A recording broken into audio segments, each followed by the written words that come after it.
ਭਗਵੰਤ ਮਾਨ ਹੋਰਾਂ ਦੇ ਵੱਲੋਂ ਫਿਰ 27 ਸਤੰਬਰ ਨੂੰ ਇਜਲਾਸ ਸੱਦ ਲਿਆ ਗਿਆ ਕਿ ਲੱਗਦਾ ਕਿ ਹੁਣ ਪ੍ਰਵਾਨਗੀ ਰਾਜਪਾਲ ਦੇ ਵੱਲੋਂ ਮਿਲ ਜਾਏਗੀ। ਦੇਖੋ ਜਿਹੜਾ ਇਹ ਸਿਆਸੀ ਲੋਕਾਂ ਨੇ ਰਲ ਮਿਲ ਕੇ ਕੜੀ ਘੋਲੀ ਹੈ, ਲੋਕਾਂ ਦੇ ਪੱਲੇ ਕੱਖ ਨਹੀਂ ਪਿਆ। ਇਹ ਚੀਜ਼ ਦੀ ਲੋੜ ਕਿਉਂ ਪਈ? ਜਿਹੜੀਆਂ ਚੀਜ਼ਾਂ ਚੌਥੇ ਸਾਲ 'ਚ ਜਾ ਕੇ ਹੁੰਦੀਆਂ ਨੇ ਉਹ ਚੀਜ਼ਾਂ ਇਹਨਾਂ ਨਾਲ ਪਹਿਲੇ ਸਾਲ 'ਚ ਵਾਪਰਨ ਲੱਗੀਆਂ। ਇਹ ਸਭ ਲੱਗਦਾ ਨਾ ਕਿਤੇ ਜਿਹੜੀ ਪੰਜਾਬ ਦੀ ਸਿਆਸਤ ਦੇ ਵਿੱਚ ਲੋਕਾਂ ਦੇ ਜਿਹੜੇ ਮੁੱਦੇ ਉਹ ਤਾਂ ਅਲੋਪ ਹੁੰਦੇ ਜਾ ਰਹੇ ਨੇ, ਜਿਹੜੇ ਲੀਡਰਾਂ ਦੀ ਸਵਾਰਥ ਹੈ ਉਹ ਉੱਭਰ ਕੇ ਸਾਹਮਣੇ ਆ ਰਹੀ ਹੈ। ਜਿਵੇਂ ਇਹ ਇਹਨਾਂ ਸਰਕਾਰਾਂ ਦੇ ਏਜੰਡੇ 'ਚ ਹੀ ਨਹੀਂ, ਸਿਆਸੀ ਪਾਰਟੀਆਂ ਦੇ ਬਿਲਕੁਲ ਇੱਕ ਦੂਜੇ ਦੀਆਂ ਲੱਤਾਂ ਖਿੱਚਣ ਵਾਸਤੇ ਜ਼ੋਰ ਲੱਗਿਆ ਪਿਆ। ਫਿਰ ਸਭ ਦੂਜੇ ਪਾਸੇ ਆਮ ਆਦਮੀ ਪਾਰਟੀ ਦਾ ਵਿਰੋਧ ਕੀਤਾ ਗਿਆ, ਦੇ ਖਿਲਾਫ ਪ੍ਰਦਰਸ਼ਨ ਕੀਤਾ ਗਿਆ ਬੀਜੇਪੀ ਦੇ ਵੱਲੋਂ। ਆਮ ਵਾਲੇ ਚੱਲੇ ਸੀਗੇ ਬੀਜੇਪੀ ਦੇ ਗਵਰਨਰ ਵੱਲ ਨੂੰ, ਉਹਨਾਂ ਨੂੰ ਰਾਹ 'ਚ ਰੋਕ ਲਿਆ। ਉਹਨਾਂ ਨੂੰ ਪਤਾ ਲੱਗ ਗਿਆ ਕਿ ਕੋਈ ਪੁੱਠਾ ਸਿੱਧਾ ਕੰਮ ਹੋ ਸਕਦਾ, ਉੱਥੇ ਦਰੀਆਂ ਵਿਛਾ ਕੇ ਧਰਨਾ ਦੇ ਕੇ ਰਾਹ 'ਚੋਂ ਮੁੜਿਆ। ਇਹ ਕਹਿੰਦੇ ਅਸੀਂ ਮੁੱਖ ਮੰਤਰੀ ਦਾ ਘਰ ਘੇਰਨਾ, ਮੁੱਖ ਮੰਤਰੀ ਦਾ ਘਰ ਘੇਰਨ ਵਾਸਤੇ ਤੁਰੇ। ਅਸ਼ਵਨੀ ਸ਼ਰਮਾ ਤੇ ਸੁਨੀਲ ਜਾਖੜ ਨੂੰ ਹਿਰਾਸਤ 'ਚ ਲੈ ਲਿਆ ਤੇ ਬਾਕੀ ਭਾਜਪਾਈਆਂ ਨੂੰ ਠੰਡੇ ਕਰਨ ਵਾਸਤੇ ਪਾਣੀ ਦੀਆਂ ਵਿਛਾੜਾਂ ਉੱਤੇ ਸੁੱਟੀਆਂ ਗਈਆਂ। ਸਭ ਦੂਜੇ ਪਾਸੇ ਪਰਾਲੀ ਦਾ ਮਸਲਾ ਫਿਰ ਉੱਪਰਦਾ ਜਾ ਰਿਹਾ ਤੇ ਹੁਣ ਕਿਸਾਨਾਂ ਦੇ ਵੱਲੋਂ ਸੀਐਮ ਭਗਵੰਤ ਮਾਨ ਦੀ ਅਪੀਲ ਮੰਨਣ ਤੋਂ ਇਨਕਾਰ ਕਰ ਦਿੱਤਾ ਹੈ। ਉਹਨਾਂ ਨੇ ਕਿਹਾ ਕਿ ਪਰਾਲੀ ਦਾ ਸਾਨੂੰ ਮੁਆਵਜ਼ਾ ਦਿੱਤਾ ਜਾਵੇ। ਦੇਖੋ, ਕਿਸਾਨਾਂ ਨੂੰ ਮੁਆਵਜ਼ਾ ਦਿੱਤਾ ਜਾਵੇ, ਇਹਦੇ ਤੇ ਤਾਂ ਮੈਂ ਬਿਲਕੁਲ ਸਹਿਮਤ ਹਾਂ। ਪਰ ਦੂਜੇ ਪਾਸੇ ਮੈਂ ਕਿਸਾਨਾਂ ਨੂੰ ਵੀ ਸਵਾਲ ਕਰਦਾ, ਤੁਹਾਨੂੰ ਬਿਜਲੀ ਸਰਕਾਰ ਮੁਫਤ ਦੇ ਰਹੀ ਹੈ, ਇਹਨੂੰ ਮੁਆਵਜ਼ੇ ਦੇ ਰੂਪ 'ਚ ਹੀ ਮੰਨ ਲਓ।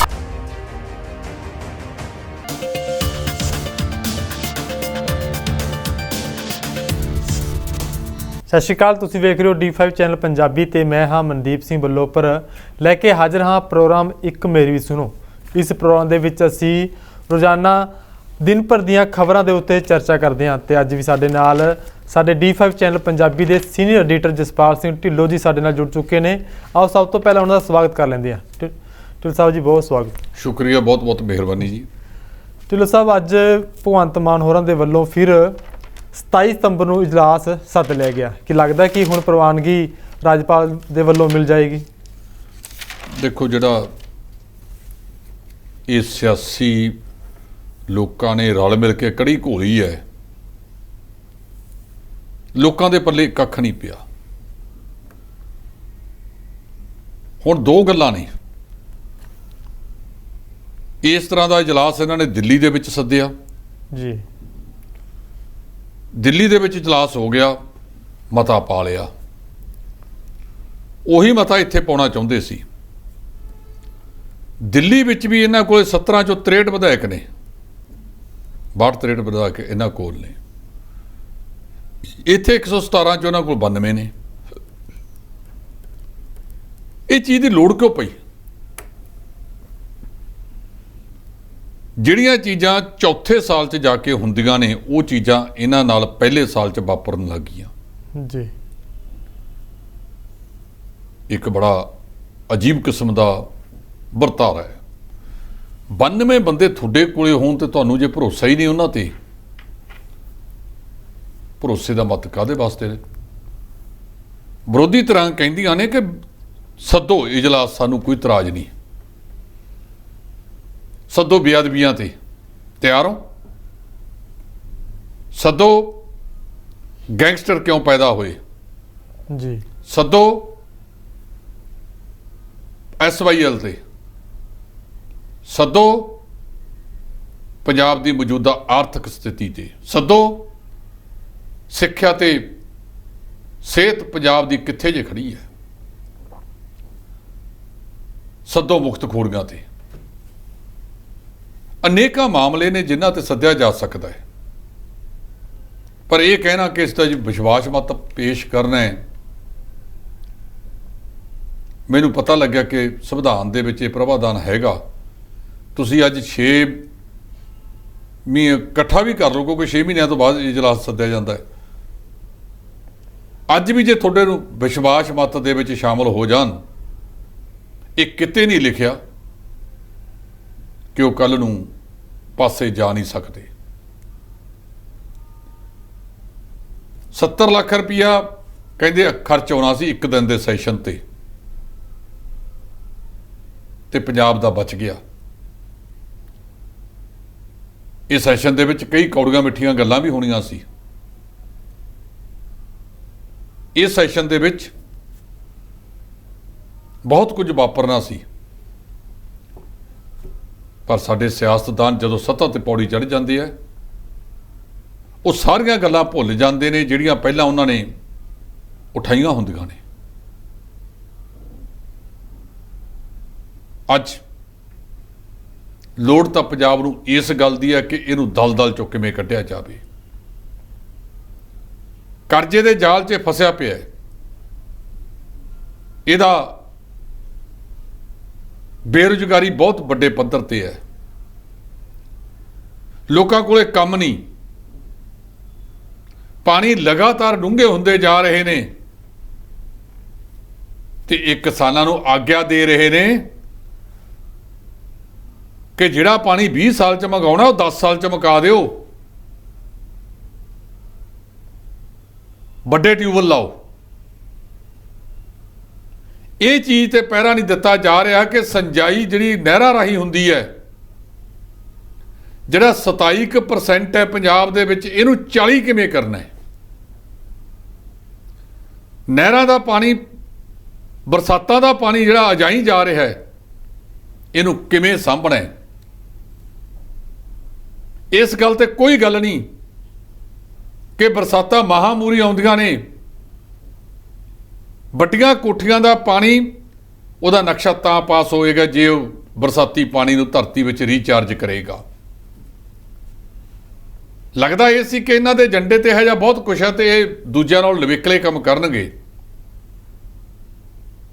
ਇਹ ਇੱਕ ਐਕਟ ਪਾਸ ਕਰਨਾ ਸੀ, ਨਿਯਮ ਪਾਸ ਕਰਨਾ ਸੀ ਕਿ ਬਰਸਾਤੀ ਪਾਣੀ ਵੈਸੇ ਤਾਂ ਸਾਰਿਆਂ ਲਈ ਕਰ ਦੇਣਾ ਚਾਹੀਦਾ। ਜਿਹੜੇ ਬੰਦੇ ਆਰਥਿਕ ਪੱਖੋਂ ਕਮਜ਼ੋਰ ਹੈ ਉਹਨਾਂ ਨੂੰ ਸਰਕਾਰ ਸਬਸਿਡੀ ਦਿੰਦੀ। ਮੰਨ ਲਓ ਜੇ 50-50 ਗਜ ਦੇ ਵਿੱਚ 10 ਘਰ ਬਣੇ ਨੇ, ਉਹਨਾਂ 10 ਦਾ ਇੱਕ ਰੀਚਾਰਜ ਸਰਕਾਰ ਆਪਣੇ ਵੱਲੋਂ ਲਾ ਦਿੰਦੀ ਕਿ ਇਦੋਂ ਬਾਅਦ ਸਾਂਭ ਸੰਭਾਲ ਤੁਸੀਂ ਕਰਨੀ ਹੈ, ਲਓ ਤੁਹਾਨੂੰ ਲਾ ਕੇ ਦੇਤਾ। ਇਹ ਚੀਜ਼ਾਂ ਸਰਕਾਰ ਦੀ ਪਹਿਲ ਤਾਂ ਹੋਣੀ ਚਾਹੀਦੀ ਸੀ, ਪਰ ਇਹ ਕਿਹੜੇ ਪਾਸੇ ਨੂੰ ਤੁਰ ਪਏ ਹਾਂ ਅਸੀਂ। ਸਰਕਾਰ ਦਾ ਤੇ ਲਾਲ ਫੀਤਾ ਸ਼ਾਹੀ ਦੇ ਵਿੱਚ ਅੰਦਰ ਖਾਤੇ ਆਵਾਜ਼ਾਂ ਉੱਠਦੀਆਂ ਨੇ ਕਿ ਕਾਫੀ ਹਲਚਲ ਮੱਚੀ ਵੀ ਹੈ, ਇਹਨਾਂ ਦੀਆਂ ਡਾਇਰੈਕਸ਼ਨਾਂ ਆਪਾ ਵਿਰੋਧੀ ਨੇ। ਕਾਮਯਾਬ ਕਦੋਂ ਹੁੰਦਾ ਬੰਦਾ? ਜਦੋਂ ਸਰਕਾਰਾਂ ਵੀ ਕੰਮ ਕਰਨ ਤੇ ਨੌਕਰਸ਼ਾਹ ਉਹਨਾਂ ਦੇ ਨਾਲ ਰਲਣ, ਤੇ ਜਦੋਂ ਨੌਕਰਸ਼ਾਹਾਂ ਦੇ ਵਿੱਚ ਅਪਰਾ ਤਪਰੀ ਦਾ ਮਾਹੌਲ ਹੋਵੇ, ਜਦੋਂ ਅਪਰਾ ਤਪਰੀ ਹੋਵੇ ਚਾਰੇ ਪਾਸੇ, ਉਦੋਂ ਫਿਰ ਕੁਝ ਨਹੀਂ ਹੋ ਸਕਦਾ ਹੁੰਦਾ, ਵਿਕਾਸ ਹੀ ਨਹੀਂ ਹੋ ਸਕਦਾ।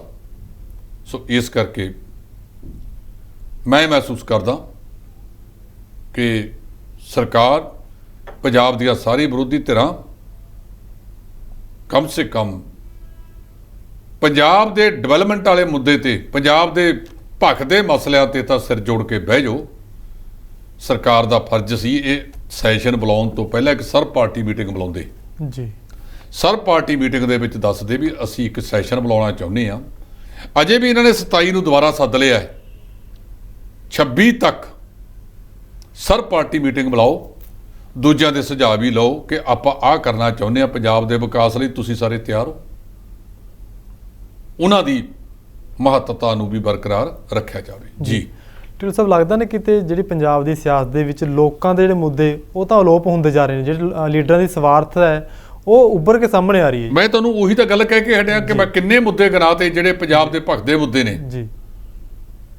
ਇਹਨਾਂ ਮੁੱਦਿਆਂ ਤੇ ਕੋਈ ਗੱਲ ਨਹੀਂ ਕੀਤੀ ਜਾ ਰਹੀ, ਜਿਵੇਂ ਇਹ ਇਹਨਾਂ ਸਰਕਾਰਾਂ ਦੇ ਏਜੰਡੇ 'ਚ ਹੀ ਨਹੀਂ, ਸਿਆਸੀ ਪਾਰਟੀਆਂ ਦੇ ਬਿਲਕੁਲ ਇੱਕ ਦੂਜੇ ਦੀਆਂ ਲੱਤਾਂ ਖਿੱਚਣ ਵਾਸਤੇ ਜ਼ੋਰ ਲੱਗਿਆ ਪਿਆ ਜੀ। ਮੈਂ ਅਕਸਰ ਕਹਿਣਾ ਹੁੰਦਾ ਕਿ ਮੁਕਾਬਲਾ ਕਰੋ। ਮੰਨ ਲਓ ਤੁਹਾਡੀ ਲਕੀਰ 12 ਫੁੱਟ ਹੈ ਜੀ, ਮੇਰਾ ਯਤਨ ਹੋਣਾ ਚਾਹੀਦਾ ਕਿ ਮੈਂ 12 ਦੀ ਬਜਾਏ 14 ਪਾਉਣੀ ਹੈ, ਪਰ ਸਾਡਾ ਯਤਨ ਇਹ ਲੱਗਿਆ ਪਿਆ ਕਿ ਜੇ ਮੇਰੀ ਮੰਨ ਲਓ ਉਹ ਲਕੀਰ 10 ਫੁੱਟ ਹੈ ਜੀ, ਮੈਂ 14 ਕਰਾਂ ਤੇ ਸਾਡਾ ਇਹ ਲੱਗਿਆ ਗਿਆ ਤੁਹਾਡੀ 4 ਫੁੱਟ ਵੱਢਣੀ ਕਿਵੇਂ ਹੈ 8 ਫੁੱਟ ਕਿਵੇਂ ਕਰਨੀ ਹੈ ਜੀ।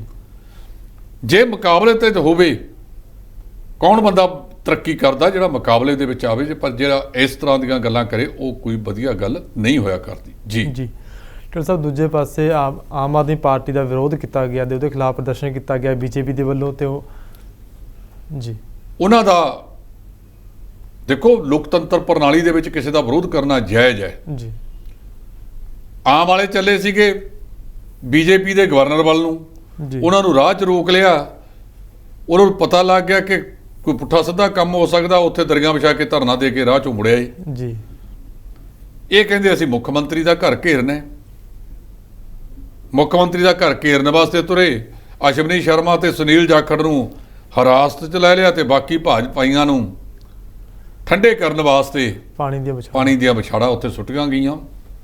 ਮੇਰਾ ਖਿਆਲ ਲੋਕਤੰਤਰ ਪ੍ਰਣਾਲੀ ਦੇ ਵਿੱਚ ਬਿਹਤਰ ਤਾਂ ਇਹ ਸੀ ਕਿ ਜੇ ਸਰਕਾਰ ਵਾਲੇ ਗਏ ਸੀ ਉਹਨਾਂ ਦੇ ਵਿੱਚੋਂ 5 ਬੰਦਿਆਂ ਨੂੰ ਰਾਜਪਾਲ ਸਾਹਿਬ ਤੱਕ ਪਹੁੰਚਾ ਦੇਣਾ ਚਾਹੀਦਾ ਸੀ, ਉਹਨਾਂ ਨੂੰ ਮੈਮੋਰੰਡਮ ਦੇ ਦਿੰਦੇ ਜੀ। ਤੇ ਜਿਹੜੇ ਭਾਜਪਾ ਵਾਲੇ ਗਏ ਸੀ ਮੁੱਖ ਮੰਤਰੀ ਦਾ ਘਰ ਘੇਰਨ ਵਾਸਤੇ, ਕਈ ਵਾਰੀ ਪੁਰਾਣੇ ਬੰਦੇ ਪੁਰਾਣੇ ਹੁੰਦੇ ਨੇ। 2 ਵਾਰ ਦੀ ਗੱਲ ਹੈ ਜਦੋਂ ਨਿੱਕੇ ਜਿਹੇ ਤਰੀਕੇ ਨਾਲ ਬਾਦਲ ਸਾਹਿਬ ਨੇ ਸਿਸਟਮ ਨੂੰ ਬਦਲ ਲਿਆ ਜੀ। ਇੱਕ ਵਾਰੀ ਭਾਜਪਾ ਵਾਲੇ ਇਕੱਠੇ ਹੋ ਕੇ ਗਏ ਅਸੀਂ ਅਸਤੀਫਾ ਦੇਣਾ, ਅੱਗੋਂ ਬਾਦਲ ਸਾਹਿਬ ਕਹਿੰਦੇ ਕੋਈ ਨਹੀਂ ਕਾਕਾ ਤੁਸੀਂ ਛੱਡੋ ਪਰੇ, ਅਮਰਿੰਦਰ ਦੀਆਂ ਜੁੱਤੀਆਂ ਹੀ ਖਾਣੀਆਂ ਨੇ, ਆ ਮੇਰਾ ਅਸਤੀਫਾ ਹੀ ਫੜੋ, ਸਿਆਪਾ ਹੀ ਵੱਢੋ। ਠੀਕ ਹੈ। ਉਹ ਸਾਰੇ ਵਾਪਸ ਮੁੜੇ ਆਏ। ਇੱਕ ਵਾਰੀ ਕਾਂਗਰਸੀ ਚਲੇ ਗਏ ਬਾਦਲ ਸਾਹਿਬ ਦੀ ਕੋਠੀ ਘੇਰਨ ਵਾਸਤੇ। ਤੁਸੀਂ ਸਿਚੁਏਸ਼ਨ ਦੇਖੋ ਜੀ। ਤਜਰਬੇਕਾਰ ਬੰਦਾ ਕਿਵੇਂ, ਸਾਡੇ ਬਾਦਲ ਸਾਹਿਬ ਦੇ ਨਾਲ 100 ਮਤਭੇਦ ਹੋ ਸਕਦੇ ਹੈ, ਉਹਨਾਂ ਦੀਆਂ ਨੀਤੀਆਂ ਦਾ ਵਿਰੋਧ ਹੋ ਸਕਦਾ ਹੈ, ਪਰ ਜਿਹੜਾ ਉਹਨਾਂ ਦਾ ਤਜਰਬਾ ਸੀ ਨਾ। ਬਿਲਕੁਲ ਜੀ। ਅੱਜ ਤੱਕ ਮੇਰੇ ਖਿਆਲ ਇਸ ਮੁਲਕ ਦੇ ਵਿੱਚ ਸਭ ਤੋਂ ਵੱਧ ਉਮਰ ਦੇ ਉਹ ਨੇ 95 ਤੋਂ ਉੱਪਰ ਨੇ, ਤੇ ਲੋਕ ਤਾਂ ਕਾਂਗਰਸ ਦਾ ਅੱਗੇ ਘਰ ਘੇਰਨ ਜੀ ਬਜਾਏ ਇਹ ਉੱਥੇ ਇਹ ਮਜ਼ਾਰਾ ਮਜੂਰਾ ਕਰਦੇ। ਬਾਦਲ ਸਾਹਿਬ ਗੇਟ ਦੇ ਬਾਹਰ ਕੁਰਸੀ ਢਾ ਕੇ ਬਹਿ ਗਏ। ਜੀ।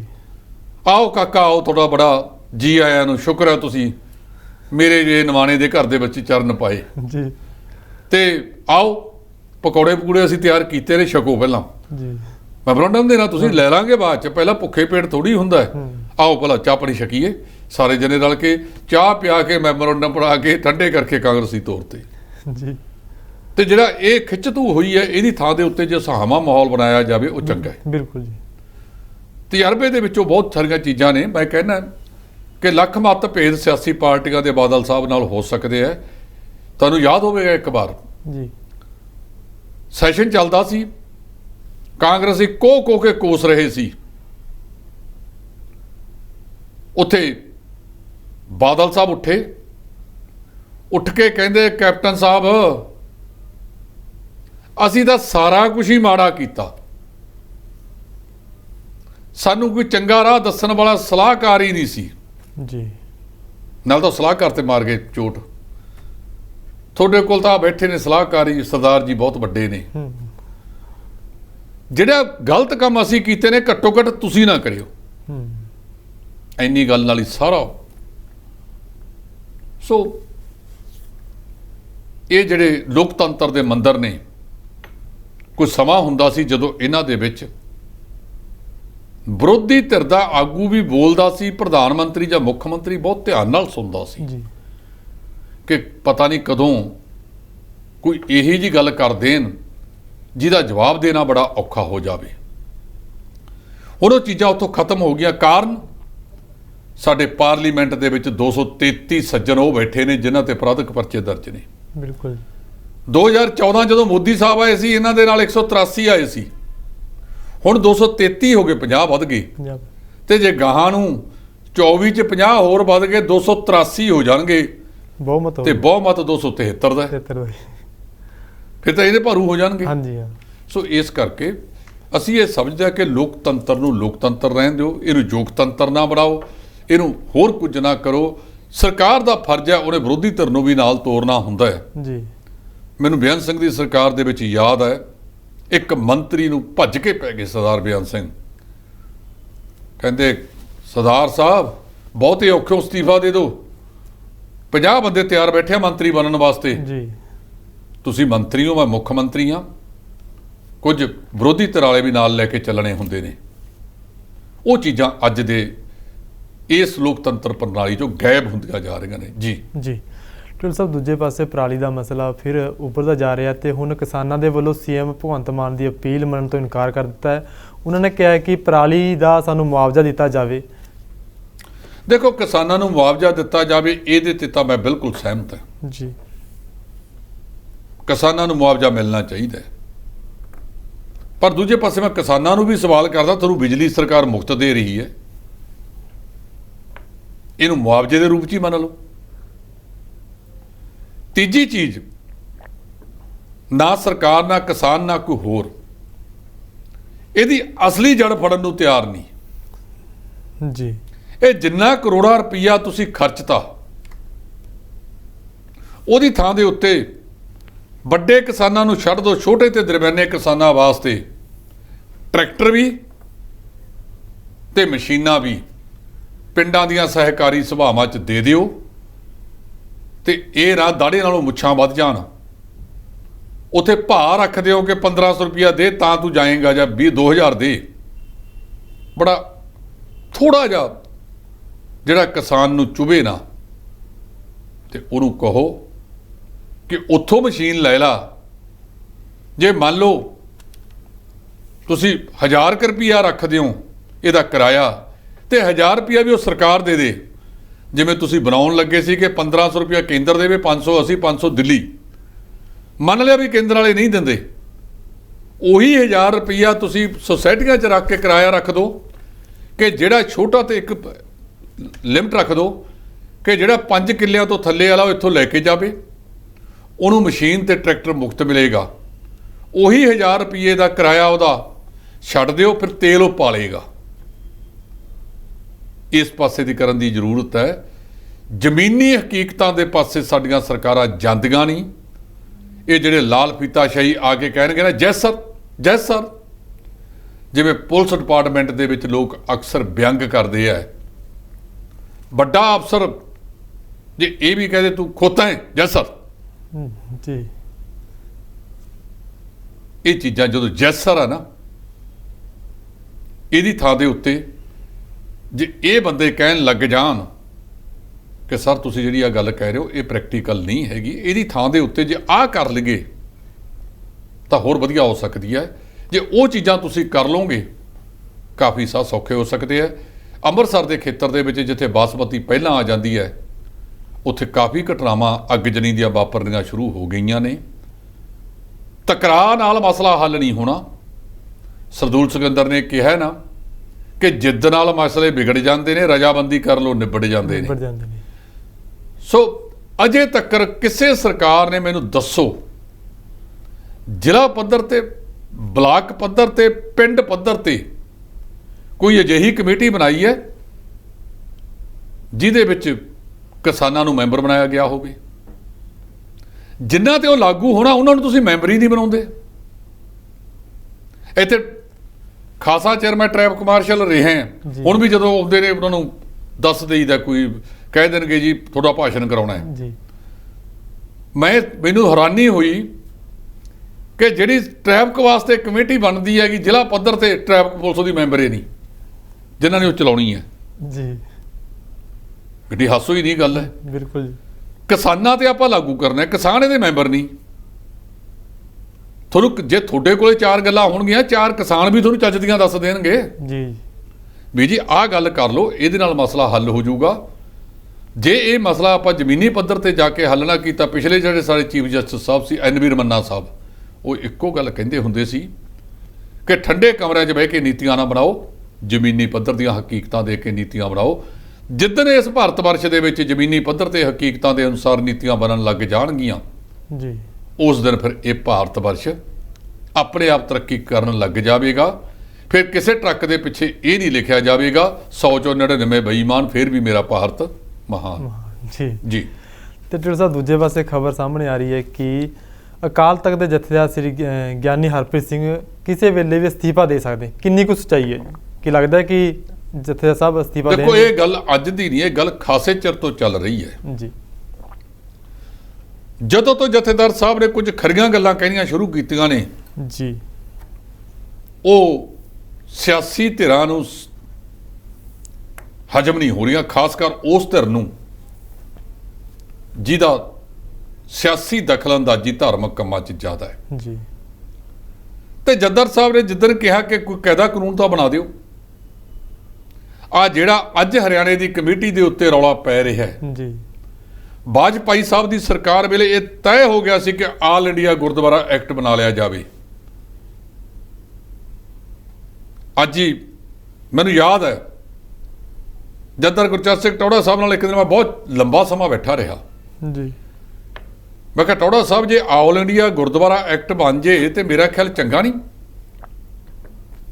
ਤੇ ਹੈੱਡਕੁਆਟਰ ਅੰਮ੍ਰਿਤਸਰ ਰਹਿ ਜਾਏਗਾ।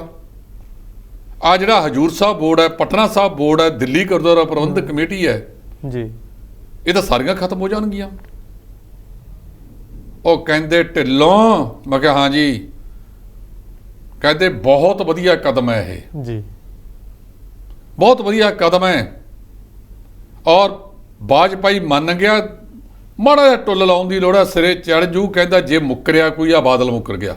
ਜੀ, ਉਹ ਪ੍ਰਧਾਨ ਸਾਹਿਬ ਫਿਰ ਆਪਣੇ ਪੱਲੇ ਕੀ ਰਹਿ ਜਾਏਗਾ ਜੇ ਆਲ ਇੰਡੀਆ ਬਣ ਗਿਆ। ਫਰਕ ਇੱਕ ਪੈਣਾ ਸੀ। ਤੇ ਜਦੋਂ 5 ਤਖਤਾਂ ਦੇ ਫਿਰ ਜਥੇਦਾਰਾਂ ਦਾ ਜਿਹੜਾ ਟਨਿਓਰ ਕਿਵੇਂ ਹੋਣਾ ਹੈ, ਜੇ ਆਲ ਇੰਡੀਆ ਗੁਰਦੁਆਰਾ ਐਕਟ ਬਣਦਾ ਉਹਦੇ ਵਿੱਚ ਉਹ ਵੀ ਤੈਅ ਹੋ ਜਾਂਦਾ ਜੀ, ਕਿ ਜਿਹੜੇ ਜਥੇਦਾਰ ਨਿਯੁਕਤ ਕਰਨੇ ਨੇ ਉਹਨਾਂ ਦਾ ਸਮਾਂ ਕਾਲ ਕਿੰਨਾ ਹੈ। ਜੀ, ਇਹ ਪੈਰ ਦੇ ਵਿੱਚ ਕਹਾੜਾ ਅਸੀਂ ਆਪ ਮਾਰਿਆ ਹੈ। ਜੀ, ਤੇ ਜਿਹੜੀਆਂ ਹੱਥਾਂ ਨਾਲ ਦਿੱਤੀਆਂ ਨੇ ਅੱਜ ਜਦੋਂ ਦੰਦਾਂ ਨਾਲ ਖੋਲਣੀਆਂ ਪੈ ਰਹੀਆਂ ਨੇ, ਤੇ ਉਸ ਵੇਲੇ ਫਿਰ ਹੁਣ ਚੁੱਭਦਾ ਹੈ। ਤੇ ਦੇਖੋ ਤੇਲ ਦੀ ਧਾਰ ਦੇਖੋ। ਸੁਪਰੀਮ ਕੋਰਟ ਨੂੰ ਤੁਸੀਂ ਕਹਿੰਦੇ ਹੋ ਅਸੀਂ ਮੰਨਦੇ ਨਹੀਂ, ਸਿੱਖ ਵਿਰੋਧੀ ਫੈਸਲੇ ਕਰਦੀ ਹੈ। ਤੇ ਜਦੋਂ ਤੱਕ ਭਾਈਵਾਲ ਸੀ ਜੀ, ਉਦੋਂ ਕੀ ਸੀ? ਅਸੀਂ ਆਪਣੇ ਆਪ ਨੂੰ ਉਸ ਪਾਸੇ ਜੋਗਾ ਕੀਤਾ ਨਹੀਂ, ਸਿਰਫ ਸਿਆਸਤ ਕੀਤੀ ਹੈ। ਗੁਰੂ ਦੀਆਂ ਗੋਲਕਾਂ ਵੱਲ ਮੂੰਹ ਹੈ ਤੇ ਗੁਰੂ ਸਾਹਿਬ ਵੱਲ ਪਿੱਠ ਹੈ। ਜਿੱਦਣ ਸਿੱਖ ਕੌਮ ਦਾ ਗੁਰੂ ਸਾਹਿਬ ਵੱਲ ਮੂੰਹ ਹੋ ਗਿਆ ਤੇ ਗੋਲਕਾਂ ਵੱਲ ਪਿੱਠ ਹੋ ਗਈ। ਮੈਨੂੰ ਤੁਹਾਨੂੰ ਯਾਦ ਹੈ ਇੱਕ ਅੰਗਰੇਜ਼ ਵਿਦਵਾਨ ਮਿਲਿਆ, ਗੱਲਾਂ 'ਚ ਪੈ ਗਿਆ। ਗੱਲਾਂ ਕਰਦੇ ਕਰਦੇ ਕਹਿੰਦੇ ਸਰਦਾਰ ਜੀ ਸਾਡਾ ਇੱਕ ਈਸਾ ਹੋਇਆ, ਸੂਲੀ ਚੜਿਆ ਸੀ, ਕੁਰਬਾਨੀ ਦਿੱਤੀ ਸੀ, ਜੀ, ਤੇ ਸਿੱਖ ਅੰਗਰੇਜ਼ਾਂ ਨੇ ਪੂਰੇ ਵਿਸ਼ਵ ਦੇ ਰਾਜ ਕੀਤਾ ਹੈ। ਤੇ ਤੁਹਾਡੇ ਤਾਂ ਪਤਾ ਨਹੀਂ ਕਿੰਨੇ ਈਸਾ ਨੇ। ਤੁਹਾਡੇ ਸਿੱਖ ਕੌਮ ਦੀਆਂ ਕੁਰਬਾਨੀਆਂ, ਖਾਸ ਕਰ ਇਹ ਦੂਜੀ ਕੋਈ ਆਧਾਰ ਨਹੀਂ ਜੀ, ਕਿ 7 ਤੇ 9 ਸਾਲ ਦੇ ਬੱਚਿਆਂ ਨੇ ਜਿੰਦਾ ਨੀਹਾਂ 'ਚ ਚਿਣਾਇਆ ਗਿਆ ਹੋਵੇ। ਇਹ ਕੋਈ ਦੂਜੀ ਉਦਾਹਰਨ ਹੈ ਕਿਤੇ ਵਿਸ਼ਵ 'ਚ? ਪਰ ਤੁਸੀਂ ਆਪਣੇ ਆਪ ਨੂੰ ਪ੍ਰਚਾਰ ਨਹੀਂ ਕਰ ਸਕੇ। ਅਸੀਂ ਤਾਂ ਦੂਜਿਆਂ ਦੇ ਵਿੱਚ ਵੜਦੇ ਜਾ ਰਹੇ ਹਾਂ। ਸਿੱਖ ਇਤਿਹਾਸ ਨੂੰ ਤੋੜ ਮਰੋੜ ਕੇ ਪੇਸ਼ ਕੀਤਾ ਜਾ ਰਿਹਾ ਹੈ। ਬਲਦੇਵ ਸਿੰਘ ਸਿਰਸਾ ਵਰਗੇ ਲੜਦੇ ਪਏ ਨੇ। ਇਹ ਸ਼੍ਰੋਮਣੀ ਕਮੇਟੀ ਜਿਹੜੀ ਅੱਜ ਰੌਲਾ ਪਾਉਂਦੀ ਹੈ, ਅਜੇ ਤੱਕ ਇਹ ਨਹੀਂ ਦੱਸ ਸਕਿਆ ਕਿ 1998 'ਚ ਜਦੋਂ ਖਾਲਸਾ ਪੰਥ ਦਾ 300 ਸਾਲਾ ਮਨਾਇਆ ਗਿਆ ਸੀ, ਸਾਜਨਾ ਦਿਵਸ, ਉਦੋਂ ਜਿਹੜੀ ਹਿੰਦੀ ਦੀ ਕਿਤਾਬ ਸਿੱਖ ਇਤਿਹਾਸ ਛਪੀ ਸੀ, ਜਿਹਦੇ ਬਾਰੇ ਗੁਰੂ ਸਾਹਿਬ ਬਾਰੇ ਬਹੁਤ ਮਾੜੀਆਂ ਟਿੱਪਣੀਆਂ ਕੀਤੀਆਂ ਗਈਆਂ ਨੇ। ਜੀ, 22 ਸਾਲ ਦਾ ਸਮਾਂ ਹੋ ਗਿਆ, 22 ਤੋਂ ਵੱਧ 24 ਸਾਲ। ਇਹ ਨਹੀਂ ਦੱਸ ਸਕੇ ਕਿ ਉਹ ਕਿਤਾਬਾਂ ਛਪਾਈਆਂ ਕਿਹਨੇ ਸੀ, ਕਿਹਨੇ ਮਨਜ਼ੂਰ ਕੀਤੀਆਂ, ਕਿਹਨੇ ਉਹਦੀ ਪੇਮੈਂਟ ਕੀਤੀ। ਇਹ ਵੀ ਨਹੀਂ ਦੱਸ ਸਕੇ ਕਿ ਜਿਹੜੀ ਬੀਬੀ ਕਿਰਨਵਾਲਾ ਪਾਕਿਸਤਾਨ ਦੇ ਵਿੱਚ ਜਾ ਕੇ ਧਰਮ ਪਰਿਵਰਤਨ ਕਰ ਗਈ, ਜੀ, ਉਹਦੇ ਲਈ ਜ਼ਿੰਮੇਵਾਰ ਕੌਣ ਸੀ।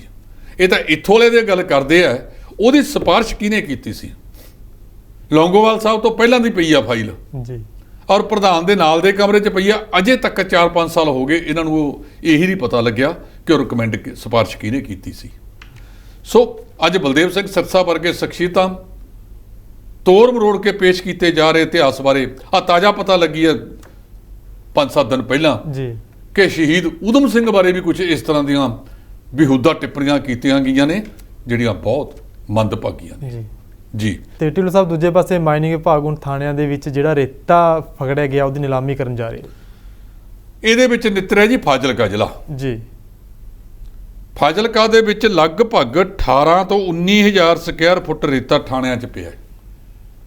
ਜਿਹੜੇ ਟਰੱਕ ਬਰਾਮਦਗੀ ਹੋਇਆ, ਜਿਵੇਂ ਆ ਮੀਂਹ ਪੈ ਗਿਆ, ਜੇ ਨਾ ਸਾਂਭਿਆ ਜਾਂਦਾ ਮੀਂਹ ਨੇ ਹੂੰਝ ਦੇਣਾ ਸੀ। ਜੀ, ਫਸਲਾਂ ਦਾ ਨੁਕਸਾਨ ਤਾਂ ਹੋਇਆ ਹੀ ਹੋਇਆ ਹੈ। ਜੀ ਝੋਨੇ ਦੇ ਵਿੱਚ ਸਿੱਲ ਵਧੀ ਹੈ ਤੇ 1 ਤਰੀਕ ਤੋਂ ਜਿਹੜੀ ਫਸਲ ਚੱਕੀ ਜਾਣੀ ਹੈ ਉਹ 'ਤੇ ਵੀ ਪ੍ਰਭਾਵ ਪਵੇਗਾ। ਜੀ ਦੂਜੀ ਚੀਜ਼, ਜਿਹੜਾ ਰੇਤਾ ਪਿਆ ਉਹਨਾਂ ਦੇ ਥਾਣਿਆਂ ਦੇ ਵਿੱਚ 9 ਇੰਸਪੈਕਟਰ ਕੱਲ ਨੂੰ, ਇਹ 23 ਤਰੀਕ ਨੂੰ ਨਿਲਾਮ ਹੋਣਾ ਹੈ।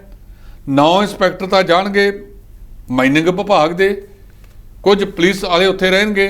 ਉਹ ਕਹਿੰਦੇ 9 ਰੁਪਏ ਸਕੁਅਰ ਫੁੱਟ ਤੋਂ ਨਿਲਾਮੀ ਸ਼ੁਰੂ ਹੋਵੇਗੀ, ਬੋਲੀ ਲੱਗੇਗੀ ਜੀ ਤੇ ਜਿਹੜੀ ਬੋਲੀ ਸਭ ਤੋਂ ਉੱਚੀ ਹੋਈ ਉਹਦੇ ਮੁਤਾਬਕ ਫਿਰ ਉਹ ਰੇਤਾ ਲੈ ਜਾਣਗੇ। ਇਹ ਇੱਕ ਨਵੇਕਲੇ ਕਿਸਮ ਦਾ ਸਿਸਟਮ ਹੋਣ ਲੱਗਿਆ।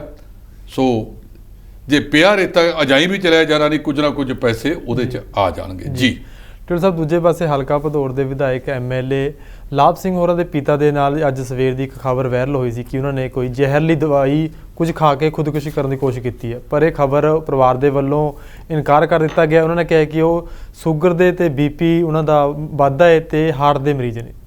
ਦੇਖੋ, ਇਹ ਜਦੋਂ ਖਬਰ ਆਈ ਤਾਂ ਸਾਰੇ ਪਾਸੇ ਇਸ ਤਰ੍ਹਾਂ ਫੈਲ ਗਈ। ਆਪਾਂ ਵੀ ਪਹਿਲੇ ਪ੍ਰੋਗਰਾਮ ਦੇ ਵਿੱਚ ਇਸੇ ਤਰ੍ਹਾਂ ਦੀ ਗੱਲ ਕੀਤੀ ਸੀ ਜੀ, ਲੇਕਿਨ ਜਦੋਂ ਪਰਿਵਾਰ ਦੇ ਨਾਲ ਸੰਪਰਕ ਹੋਇਆ ਪੱਤਰਕਾਰਾਂ ਦਾ, ਉਹਨਾਂ ਨੇ ਜਾਣਕਾਰੀ ਦਿੱਤੀ, ਖੁਦ ਲਾਭ ਸਿੰਘ ਹੋਰਾਂ ਨੇ, ਕਿ ਉਹ ਬਲੱਡ ਪ੍ਰੈਸ਼ਰ ਜਾਂ ਸ਼ੂਗਰ ਜਾਂ ਦਿਲ ਦੇ ਮਰੀਜ਼ ਨੇ, ਦਵਾਈਆਂ ਖਾਂਦੇ ਆ ਕਾਫੀ ਚਿਰ ਤੋਂ। ਹੋ ਸਕਦਾ ਕੋਈ ਭੁਲੇਖੇ ਨਾਲ ਹੋਰ ਵਸਤ ਖਾ ਲਈ ਹੋਵੇ ਜਾਂ ਕੋਈ ਦਵਾਈ ਦਾ ਗਲਤ ਵਰਤੋਂ ਕਰ ਲਈ ਹੋਵੇ, ਲੇਕਿਨ ਉਹਨਾਂ ਨੇ ਜਿਹੜਾ ਸਲਫਾਸ ਵਾਲਾ ਮਾਮਲਾ ਸੀ, ਜ਼ਹਿਰੀਲੀ ਵਸਤੂ ਵਾਲਾ ਮਾਮਲਾ ਸੀ, ਇਹਦੇ ਤੋਂ ਸਪਸ਼ਟੀਕਰਨ ਦਿੱਤਾ ਕਿ ਅਜਿਹਾ ਨਹੀਂ ਹੋਇਆ ਕੁਝ ਵੀ, ਤੇ ਉਹਨਾਂ ਦੀ ਹਾਲਤ ਠੀਕ ਦੱਸੀ ਜਾਂਦੀ ਹੈ। ਸਾਡੀ ਇਸ ਮਾਮਲੇ ਦੇ ਵਿੱਚ ਲਾਭ ਸਿੰਘ ਹੋਰਾਂ ਦੇ ਨਾਲ ਹਮਦਰਦੀ ਵੀ ਹੈ ਤੇ ਅਕਾਲ ਪੁਰਖ ਦੇ ਚਰਨਾਂ ਦੇ ਵਿੱਚ ਅਸੀਂ ਬੇਨਤੀ ਵੀ ਕਰਦੇ ਹਾਂ ਕਿ ਉਹਨਾਂ ਦੇ ਪਿਤਾ ਜੀ ਜਲਦੀ ਸਿਹਤਯਾਬ ਹੋ ਕੇ ਲੋਕਾਂ ਦੇ ਵਿੱਚ ਆਉਣ। ਜੀ ਟਿਲ ਸਾਹਿਬ, ਤੁਹਾਡਾ ਬਹੁਤ ਬਹੁਤ ਧੰਨਵਾਦ, ਤੁਸੀਂ ਵੱਡਮੁੱਲੇ ਵਿਚਾਰ ਸਾਡੇ ਦਰਸ਼ਕਾਂ ਨਾਲ ਸਾਂਝੇ ਕੀਤੇ। ਬਹੁਤ ਸ਼ੁਕਰੀਆ ਜੀ, ਬਹੁਤ ਬਹੁਤ ਮਿਹਰਬਾਨੀ। ਇਹ ਸਨ ਜਸਪਾਲ ਸਿੰਘ ਢਿੱਲੋਂ, ਜਿਨ੍ਹਾਂ ਨੇ ਆਪਣੇ ਵੱਡਮੁੱਲੇ ਵਿਚਾਰ ਤੁਹਾਡੇ ਨਾਲ ਸਾਂਝੇ ਕੀਤੇ, ਤੇ ਕੱਲ ਫਿਰ ਨਵੀਆਂ ਤੇ ਤਾਜ਼ੀਆਂ ਖਬਰਾਂ ਦੇ ਨਾਲ ਫਿਰ ਹਾਜ਼ਰ ਹੋਵਾਂਗੇ। ਧੰਨਵਾਦ।